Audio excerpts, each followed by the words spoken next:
Peace sign. Let's do it peacefully. That's right. It's called a revolution.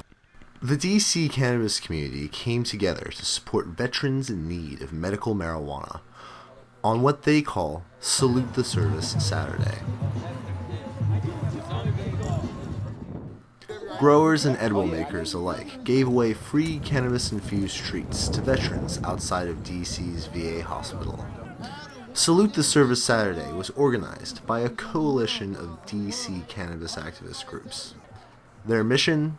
To help veterans heal with medical marijuana and not large amounts of powerful and potentially dangerous pharmaceuticals. 10-year combat medic, so it's integral to my well-being. You know, gardening and consuming it, it's part of my health. It's part of my daily living. Veterans often have medical conditions not found in the civilian population. I have complications with my ankles and wrists and knees, and some of the times I can't use any of those. From being inside of a tank, shooting off 81 millimeter mortars day in and day out.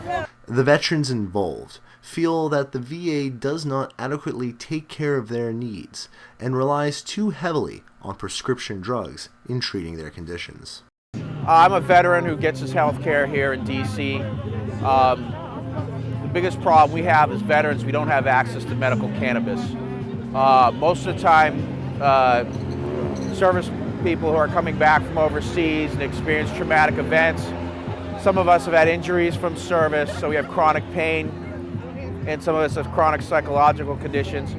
And they want to prescribe to us a plethora of drugs to deal with these issues, but the problem is these drugs don't do the best job. They don't do the best work, and oftentimes it leaves us bedridden and unable to function in society. While these veterans have left the combat zone, they are still fighting for what they know is right. Plants over pills. It's a voice. It's a movement. It's a voice.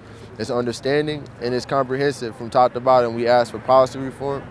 We ask for adequate research and understanding so that we can make informed decisions about our health care. It's not a game. I just want to prove that to the world, that it's not a game, that people really do suffer and people really do see the benefit. And if the roughest, toughest guys in the world, being our America's elite forces, can't prove it, I don't know who else can.